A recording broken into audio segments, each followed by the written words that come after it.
고등학교 3학년 입시라는 거대한 벽 앞에 선 돌순에게 휴식은 사치였습니다. 콩쿠르 시즌이 다가올수록 그녀의 마음은 초조함으로 타들어갔습니다. 그녀는 새벽까지 연습할 수 있는 서울의 한 개인 연습실을 예약했습니다. 건물 입구의 계단은 마치 심연으로 향하는 통로처럼 어둡고 축축했습니다. 지하 1층 전체를 사용하는 40평 규모의 넓은 연습실에 도착했습니다. 비밀번호를 누르고 들어가자 서늘한 공기가 그녀를 맞이했습니다. 전등 스위치를 올리자 거울 벽면이 환하게 빛나며 넓은 공간이 드러났습니다. 돌수는 연습복으로 갈아입고 거울 앞에 서서 호흡을 가다듬었습니다. 그녀는 곧바로 음악을 틀고 격렬한 춤사위를 시작했습니다. 이마에 땀방울이 맺힐 때쯤 주변의 정적이 기묘하게 느껴지기 시작했습니다. 분명히 닫아두었던 화장실 문이 미세하게 열려있는 것을 발견했습니다. 바람 때문일 거라 생각한 그녀는 대수롭지 않게 문을 다시 닫았습니다. 연습은 계속되었고 돌수는 오직 자신의 동작에만 집중했습니다. 그런데 거울 속에 비치는 화장실 안의 불이 갑자기 탁 하고 켜졌습니다. 아무도 없는 공간에서 전등이 켜지자 그녀의 심장이 빠르게 뛰기 시작했습니다. 돌수는 조심스럽게 화장실로 다가가 안을 들여다보았습니다. 화장실 안에는 아무도 없었고 오직 차가운 정적만이 흐르고 있었습니다. 기계 오작동이라 생각하며 그녀는 다시 불을 끄고 문을 닫았습니다.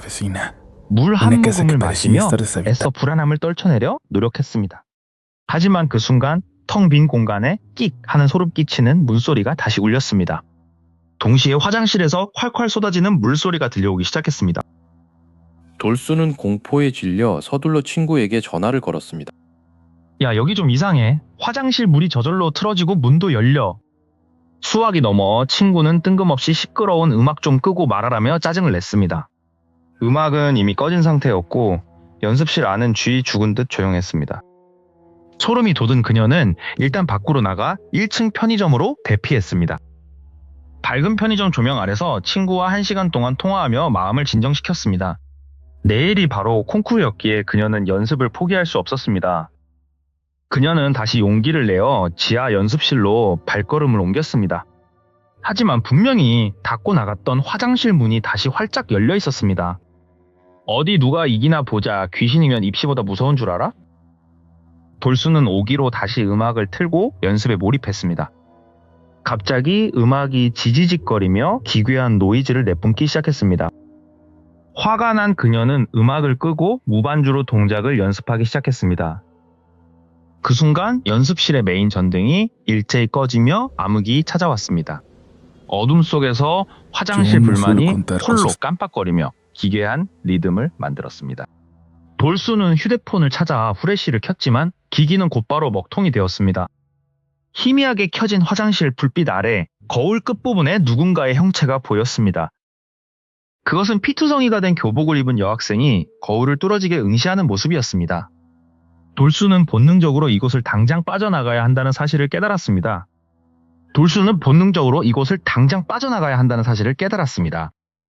하지만 문 밖으로 나서기도 전에 등 뒤에서 차가운 공기가 소름 끼치게 밀려왔습니다.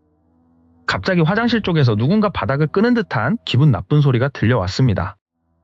그녀는 떨리는 손으로 핸드폰의 손전등을 켜서 어둠 속을 비추어 보았습니다. 빛이 닿은 거울의 구석에는 아까까지 보이지 않던 낯선 형체가 맺혀 있었습니다. 그것은 피로 얼룩진 낡은 동복 교복을 입고 있는 한 여학생이었습니다. 소녀의 소매에는 붉은 핏자국이 선명하게 번져 있어 보는 이에 숨을 먹게 했습니다. 돌수는 공포에 질려 비명을 지르려 했지만 목소리는 밖으로 나오지 않았습니다. 거울 속의 소녀는 고개를 숙인 채 미동도 하지 않고 제자리에 서 있었습니다. 돌수는 필사적으로 뒤를 돌아 실제 그곳에 누군가 있는지 확인했습니다. 현실의 공간은 텅 비어 있었지만 다시 거울을 보자 소녀는 여전히 그곳에 있었습니다. 입시를 위해 빌린 이 지하실이 사실은 거대한 무덤처럼 느껴지기 시작했습니다. 돌수는 떨리는 목소리로 누구냐고 물었지만 돌아오는 것은 정막뿐이었습니다. 그 순간 지직거리는 소음과 함께 멈췄던 연습실 오디오가 제멋대로 켜졌습니다. 스피커에서는 기괴하게 변형된 국악 선율이 느리고 무겁게 흘러나왔습니다. 음악에 맞춰 거울 속 소녀의 어깨가 아주 천천히 들썩이기 시작했습니다. 그것은 마치 누군가 보이지 않는 실로 조종하는 인형 같은 움직임이었습니다. 돌수는 도망치려 발을 뗐지만 다리에 힘이 풀려 바닥에 주저앉고 말았습니다. 소녀는 이제 고개를 들어 천천히 거울 너머의 돌순을 응시하기 시작했습니다. 그녀의 목이 기괴한 소리를 내며 90도로 꺾여 돌순의 시선과 마주쳤습니다. 소녀의 창백한 입술이 무언가 말을 하려는 듯 달싹거렸지만 소리는 들리지 않았습니다. 대신 연습실 천장에서 툭 하는 소리와 함께 검은 액체가 돌순의 어깨 위로 떨어졌습니다. 그것은 피비린내가 진동하는 진득한 선혈이었고 돌순은 온몸을 사시나무 떨듯 떨었습니다. 거울 속의 소녀는 이제 거울 표면에 손을 대고 밖으로 나오려는 듯 밀어내기 시작했습니다. 거울면에 금이 가기 시작하며 날카로운 파열음이 지하실 전체를 울렸습니다. 돌순은 뒤늦게 정신을 차리고 현관문을 향해 기어가기 시작했습니다. 하지만 문은 마치 밖에서 누군가 잠근 것처럼 꿈쩍도 하지 않았습니다. 절망적인 순간 뒤에서 차가운 웃음소리가 연습실을 가득 채웠습니다. 뒤를 돌아보자 소녀는 어느새 거울 밖으로 상체를 내밀고 있었습니다. 그녀의 손에는 날카로운 무용용 소품 칼이 들려 있었고 그것은 돌순을 향해 번뜩였습니다. 돌순은 구석에 놓인 연습용 부채를 집어들고 본능적으로 방어 자세를 취했습니다. 소녀는 기괴한 춤을 추듯 비틀거리며 돌순에게 한 걸음씩 다가왔습니다. 가까워질수록 소녀의 교복에서 나는 썩은 냄새가 돌순의 감각을 마비시켰습니다. 그때 연습실의 전등이 모두 한꺼번에 꺼지며 완전한 어둠이 찾아왔습니다. 어둠 속에서 들리는 것은 소녀의 거친 숨소리와 바닥을 긁는 칼날의 소리뿐이었습니다. 돌순은 마지막 힘을 다해 옆에 있던 화장실 문 안으로 몸을 날렸습니다. 그녀는 화장실 문을 걸어 잠그고 거칠게 숨을 몰아쉬며 뒤로 물러났습니다. 하지만 잠긴 문 너머에서 소녀의 목소리가 아주 가까이서 속삭였습니다. 너도 여기서 나랑 같이 춤추자 라는 말이 소름 끼치게 들려왔습니다. 그 순간 쾅 하고 화장실 문이 거세게 흔들리기 시작하며 무언가 부서지는 소리가 났습니다. 쾅 소리와 함께 화장실 문이 거칠게 흔들리자 돌순은 심장이 입 밖으로 튀어나올 듯한 공포를 느꼈습니다. 부서질 듯 진동하던 문 너머에서 차가운 한기가 새어나와 연습실 전체를 얼어붙게 만들었습니다. 돌순은 떨리는 손으로 바닥에 흩어진 가방을 움켜쥐고 서둘러 그 저주받은 공간을 빠져나왔습니다. 지상으로 올라와 어머니의 차에 올라탄 뒤에야 그녀는 참았던 숨을 몰아쉬며 눈물을 터뜨렸습니다. 다음날 예정되어 있던 콩쿠르는 다행히 무사히 끝났고 돌순은 놀라운 집중력으로 1등이라는 성적을 거두었습니다. 하지만 기쁨도 잠시 그녀는 연습실에 두고 온 고가의 입시용 치마를 찾으러 다시 그곳으로 가야만 했습니다. 해가 지고 어둠이 깔린 지하 연습실의 입구는 이전보다 훨씬 더 음산한 기운을 내뿜고 있었습니다. 비밀번호를 누르는 손가락이 미세하게 떨렸고 육중한 현관문은 기분 나쁜 마찰음을 내며 열렸습니다. 고요한 연습실 안으로 들어선 그녀는 서둘러 구석에 놓인 가방에 치마를 챙겨 넣었습니다. 그 순간 아무도 건드리지 않은 연습실의 전등이 일제히 꺼지며 완전한 어둠이 찾아왔습니다. 고요함 속에 다시 화장실 불이 탁 하고 켜졌고 그 빛은 거울을 통해 기괴하게 굴절되었습니다. 형체는 보이지 않았지만 바로 옆에서 누군가 속삭이는 듯한 음산한 목소리가 들려왔습니다. 왜 그냥 갔어? 왜 그냥 갔어? 라는 여학생의 목소리가 귓전을 맴돌며 소름을 돋게 했습니다. 돌순은 발이 바닥에 붙어버린 듯 움직일 수 없었고 숨조차 제대로 쉴 수 없는 압박감을 느꼈습니다. 목소리는 이내 나 어제 혼자 있었어. 너무 추웠어. 라며 애처로운 중얼거림으로 바뀌었습니다. 정신을 차린 돌순은 비명을 지르며 문을 박차고 나가 그대로 계단을 뛰어 올라갔습니다. 거친 숨을 몰아쉬며 거리로 나온 그녀는 공포에 질린 채 주변 사람들에게 도움을 청하려 했습니다. 며칠 후 도저히 그 연습실의 정체를 무시할 수 없었던 돌순은 주변 상인들에게 조심스레 질문을 던졌습니다. 상인이 들려준 이야기는 가히 충격적이었고 돌순은 그 자리에 망연자실하게 서 있을 수밖에 없었습니다. 수년 전 그 지하 연습실에서 홀로 연습하던 한 고3 입시생이 극단적인 선택을 했다는 사실이었습니다. 그녀는 화장실 안에서 차가운 변기에 손목을 담근 채 싸늘한 주검으로 발견되었다고 했습니다. 조금만 더 일찍 발견되었더라면 살 수 있었을지도 모른다는 상인의 말에 돌순은 깊은 탄식을 내뱉었습니다. 그 여학생이 입고 있던 교복은 돌순이 거울 속에서 목격했던 피투성이 교복과 정확히 일치했습니다. 그날 이후로 그 연습실을 이용하는 사람들 사이에서는 기괴한 후기가 쏟아지기 시작했습니다. 누군가 뒤에서 밀친다거나 거울 속에 낯선 인형이 보인다는 괴담은 연습실의 경영을 악화시켰습니다. 결국 그 연습실은 폐업했고 지금은 그 자리에 화려한 와인바가 들어서 과거의 비극을 덮어버렸습니다. 돌수는 그곳을 지날 때마다 그 외로웠던 여학생의 영혼이 여전히 그 바닥 아래에 머물러 있는지 궁금해했습니다. 하지만 한국 무용에 기이한 괴담은 단순히 이 연습실 하나에만 국한된 것이 아니었습니다. 무용계의 대선배들 사이에서는 무대의 기운이 사람을 압도할 때 벌어지는 미스터리한 일들이 대물림되고 있었습니다. 특히 대형 공연장의 무대 위에는 보이지 않는 터의 기운이 존재하며 그 기운이 뜨는 순간 사고가 터진다고 합니다. 어떤 노련한 무용수도 그 자리에 서면 바닥이 꺼지는 듯한 환각을 느끼며 균형을 잃고 쓰러지기도 했습니다. 한 공연장의 오른쪽 구석은 유독 많은 이들이 코뼈가 부러지거나 팔에 금이 가는 중상을 입는 저주받은 자리였습니다. 무속적인 춤을 전공하는 이들에게는 이러한 현상이 단순한 우연이 아닌 신비로운 힘의 충돌로 받아들여졌습니다. 선배 무용수는 돌순에게 무대의 길을 이기지 못하면 평생 그 무대 위에서 원혼들에게 휘둘리게 될 것이라 경고했습니다. 돌수는 그 조언을 가슴 깊이 새겼지만 이후 대학원에서 만난 동기 돌비의 변화는 그 어떤 조언으로도 설명할 수 없었습니다. 돌비는 어느 날부터인가 거울 속 자신의 눈동자만을 몇 시간이고 뚫어지게 응시하기 시작했습니다. 말을 걸어도 대답이 없던 돌비는 가끔씩 알아들을 수 없는 고대어 같은 소리를 중얼거리며 주변을 불안하게 만들었습니다.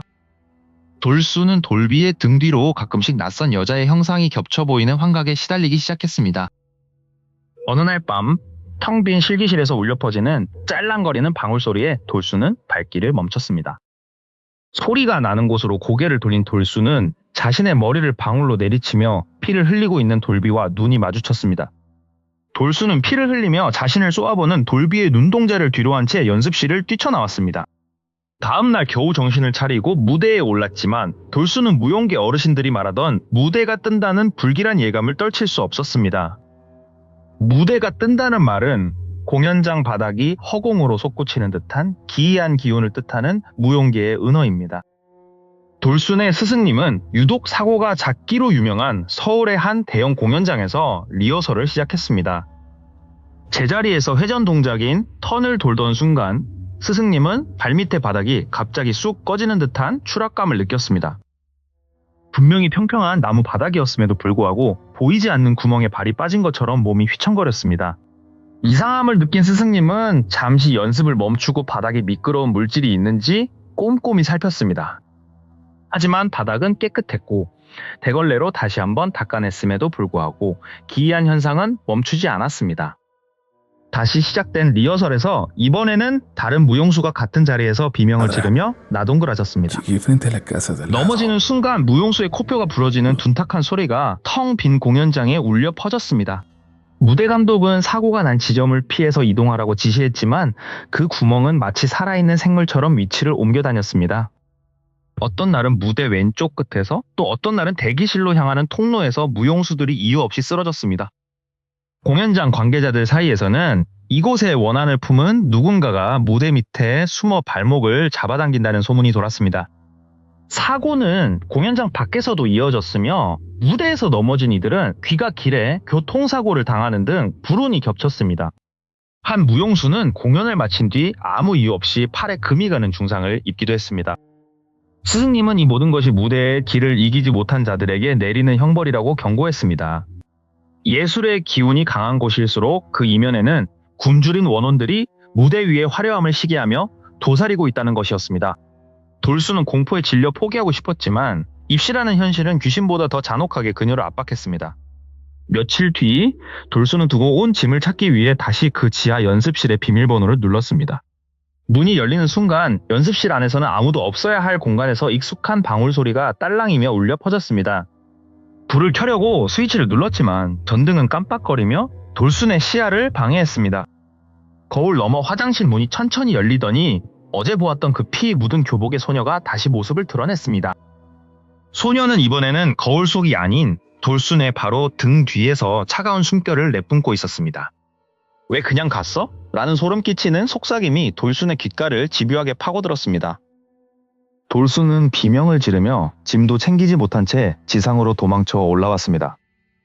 나중에 알게 된 사실은 수년 전 그 연습실 화장실에서 한 입시생이 스스로 생을 마감했다는 비극적인 이야기였습니다. 그녀는 변기 옆에 손목을 담근 채 발견되었으며 조금만 일찍 발견되었더라면 살 수 있었을지도 모른다는 안타까운 죽음이었습니다. 돌순이 겪은 공포는 그 소녀가 남긴 마지막 외로움의 몸부림이었을지도 모릅니다. 그 사건 이후 해당 연습실은 흉흉한 소문과 함께 폐업했고 지금은 전혀 다른 가게가 들어서 있습니다. 시간이 흘러 대학원에 진학한 돌순은 새로운 동기인 돌비가 보여주는 이상행동에서 과거의 악몽을 다시 떠올렸습니다. 돌비는 수업 시간 내내 춤을 추지 않고 거울 속 자신의 눈동자만을 몇 시간씩 응시하곤 했습니다. 교수님이 이름을 불러도 대답은커녕 미동조차 하지 않는 그녀의 모습은 마치 넋이 나간 인형 같았습니다. 하지만 이상하게도 텍스트 메시지를 보낼 때만은 돌비는 지극히 정상적인 사람처럼 대화에 응했습니다. 대면 소통과 비대면 소통 사이의 극명한 괴리는 동기들 사이에서 돌비에 대한 불쾌한 소문을 만들어냈습니다. 어느 날 돌비는 소품실에서 무당들이 사용하는 방울을 몰래 들고 나왔습니다. 그녀는 거울 앞에 서서 그 무거운 쇠방울로 자신의 머리를 사정없이 내리치기 시작했습니다. 짤랑거리는 방울 소리와 함께 둔탁한 타격음이 울릴 때마다 그녀의 이마에서는 붉은 선혈이 뿜어져 나왔습니다. 경악한 동기들이 달려가 말리려 했지만 그녀의 몸은 마치 거대한 바위가 땅에 박힌 듯 꿈쩍도 하지 않았습니다. 응급실로 실려간 돌비는 며칠 뒤 다시 학교에 나타나 자신을 신고한 동기의 귓가에 저주를 퍼부었습니다. 내 머리에 바늘 자국이 9개나 생겼어. 전부 너 때문이야. 라며 그녀는 기괴하게 웃기 시작했습니다. 돌비의 광기는 시간이 갈수록 대담해졌고 이제는 보이지 않는 존재와 대화하며 수업을 난장판으로 만들었습니다. 대학원 정기 공연 날 무대 뒤에서 대기하던 학부생들은 돌비의 살기 어린 눈빛에 질려 울음을 터뜨렸습니다. 공연이 시작되자 돌비는 갑자기 입고 있던 롱패딩을 벗어 던지고 무대 한복판으로 난입했습니다.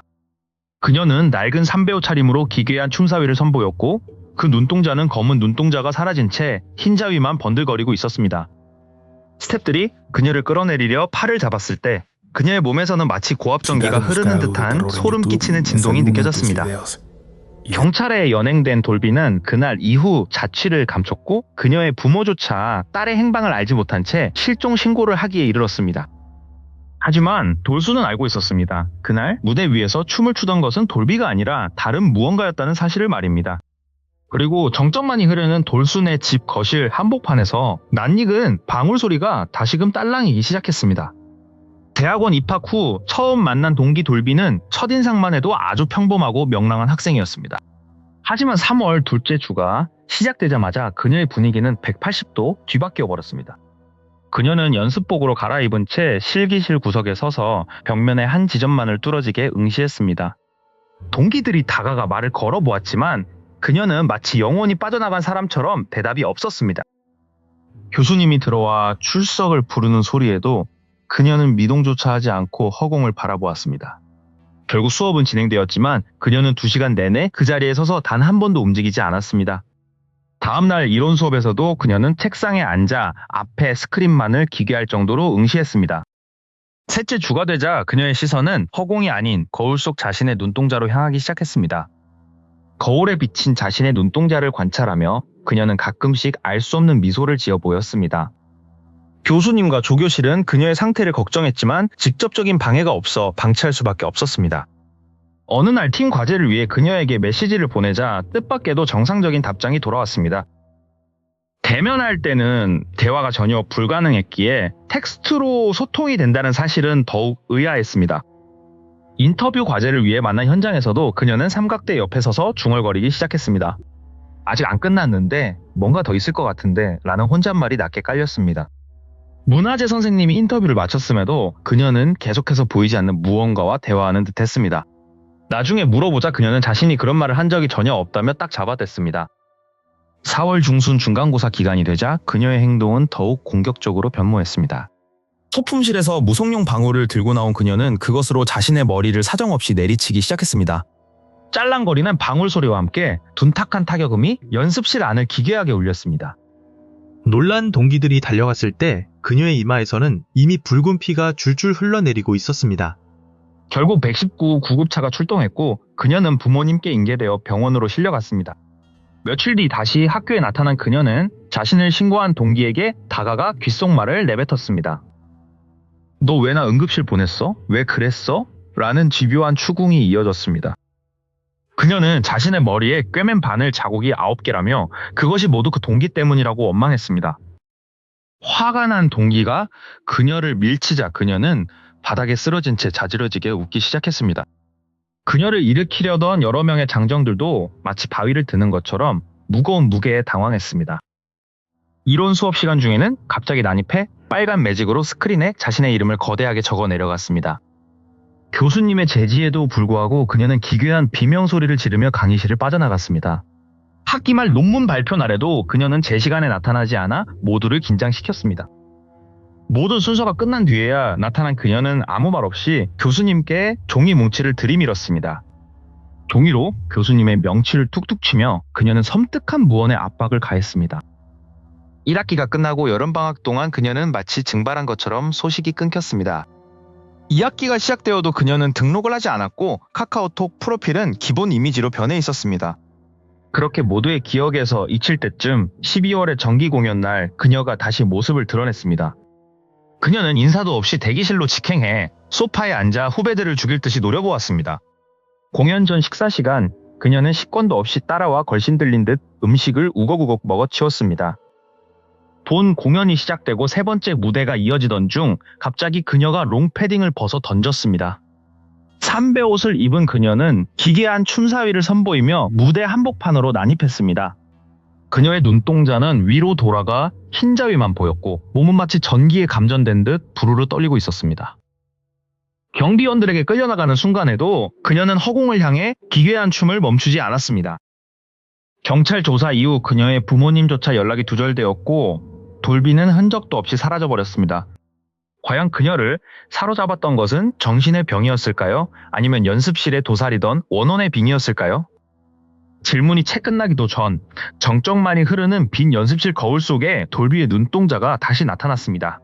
거울 속에서 나를 응시하던 돌비의 눈동자는 마치 심연처럼 깊고 어두웠습니다. 나는 비명을 지를 틈도 없이 그 자리에서 도망쳐 나와 연습실 문을 걸어 잠갔습니다. 며칠 후 다가온 졸업 공연 날 대기실은 원인 모를 한기로 가득 차 있었습니다. 단원들은 모두 극도로 예민해져 있었고 공기 중에는 쇠비린내가 감돌기 시작했습니다. 공연 시작 직전까지도 주인공을 맡았던 돌비의 모습은 어디에도 보이지 않았습니다. 결국 교수님은 급하게 대역을 세우기로 결정하고 무대에 막을 올렸습니다. 아름다운 국악선율이 극장 안에 울려 퍼지며 무용수들이 우아하게 등장했습니다. 하지만 공연이 중반부에 접어들 무렵 무대 위쪽 천장에서 기분 나쁜 삐걱거림이 들려왔습니다. 갑자기 모든 조명이 순식간에 꺼지며 극장은 칠흑 같은 어둠에 잠겼습니다. 정적을 깨고 어디선가 날카로운 방울 소리가 짤랑거리며 무대 중앙에서 들렸습니다. 조명이 다시 번쩍였을 때 무대 한복판에는 소복을 입은 돌비가 서 있었습니다. 그녀의 흰 옷은 어깨부터 가슴까지 정체 모를 검붉은 피로 흠뻑 젖어 있었습니다. 돌비는 관객석을 향해 고개를 들었지만 그녀의 눈에는 초점이 전혀 없었습니다. 그녀는 갑자기 관절이 꺾이는 듯한 기괴한 소리를 내며 춤을 추기 시작했습니다.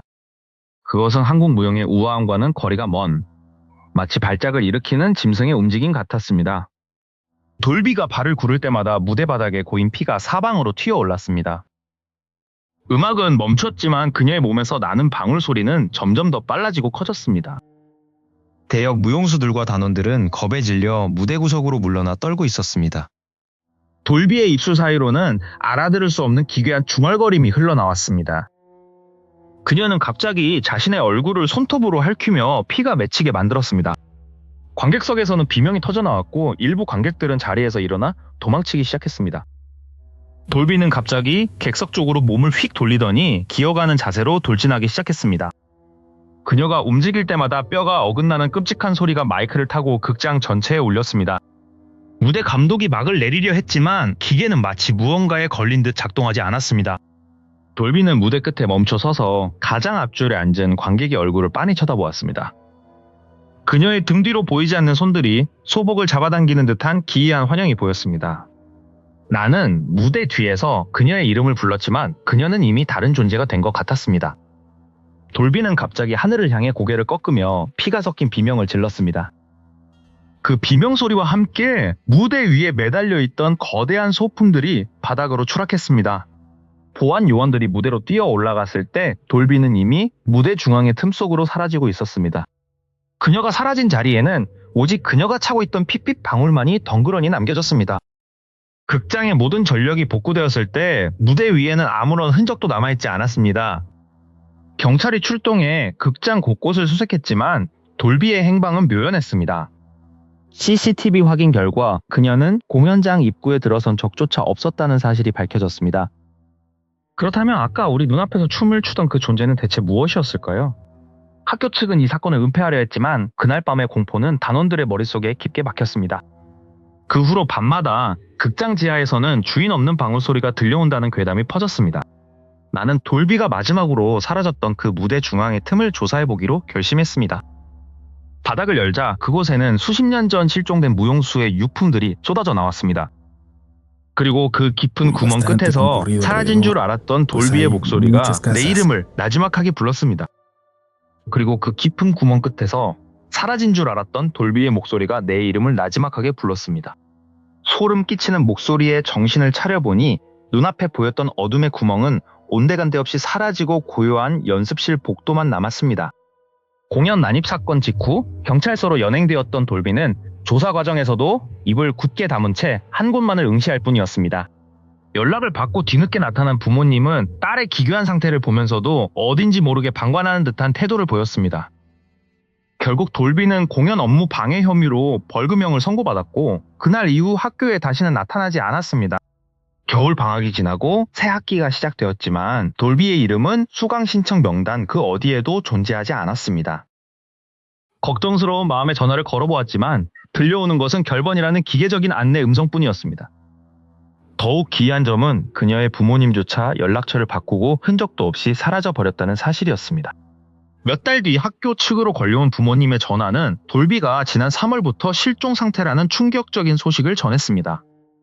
실종 신고를 하고 백방으로 찾아보았지만 그녀의 행방은 그 어디에서도 확인할 수 없었다는 비극적인 이야기였습니다. 그녀가 입었던 기괴한 삼배 원피스와 초점 없는 눈동자는 여전히 지인들의 기억 속에 공포로 남아 있습니다. 정신과 의학적으로는 빙의와 조현병을 명확히 구분하기 어렵지만 때때로 과학으로 설명할 수 없는 일들이 일어납니다. 마음의 문이 약해졌을 때 그 틈을 타 파고드는 원혼의 존재는 과연 허구일 뿐일까요? 입시의 압박과 무용이라는 고독한 예술 속에서 한 영혼이 속수무책으로 무너져 내린 것은 아닐지 마음이 무겁습니다. 돌비가 마지막으로 남긴 기말 보고서 스크립트에는 의미를 알 수 없는 고어들이 가득 적혀 있었습니다. 나 어제 혼자 있었어라고 반복되던 그 속삭임은 어쩌면 연습실 원혼이 그녀를 통해 보낸 메시지였을지도 모릅니다. 지금도 그 연습실이 있던 건물 지하를 지날 때면 어딘가에서 짤랑거리는 방울소리가 들린다는 괴담이 전해집니다. 이제 그 연습실은 사라지고 와인바가 생겼지만 그 터에 남은 비극적인 기운은 쉽게 지워지지 않습니다. 간절히 바랐던 대학 생활이 공포와 실종으로 끝맺음된 돌비의 삶에 깊은 애도를 표합니다. 한국 무용의 화려한 춤사위 뒤편에는 이처럼 말로 다 할 수 없는 기괴하고 슬픈 사연들이 숨어 있습니다. 무대의 길을 이겨내고 성공하는 이들도 있지만 그 기에 눌려 영영 돌아오지 못하는 길을 택하는 이들도 존재합니다. 만약 당신이 지금 연습실에서 혼자 춤을 추고 있다면 거울 속 당신의 눈동자를 자세히 살펴보십시오. 당신이 보고 있는 것이 정말 당신의 모습인지 아니면 당신의 몸을 노리는 다른 무언가인지 확신할 수 없기 때문입니다. 잊히지 않는 방울소리와 거울 속의 기이한 눈동자는 오늘도 어느 연습실을 떠돌고 있을 것입니다. 돌비의 실종 미스터리는 우리에게 보이지 않는 세계에 대한 경외심과 두려움을 동시에 남겼습니다. 무용실의 불이 하나둘 꺼지고 모든 진실은 다시 어둠 속으로 가라앉습니다. 이 기록은 그 기괴했던 1년을 기억하는 이들의 생생한 증언을 바탕으로 작성되었습니다. 때로는 진실이 허구보다 더 잔혹하고 믿기 힘든 법입니다. 돌비는 지금 이 순간에도 어딘가에서 홀로 춤을 추고 있는 것은 아닐까요? 만약 낯선 방울 소리가 들린다면 절대로 뒤를 돌아보지 마십시오.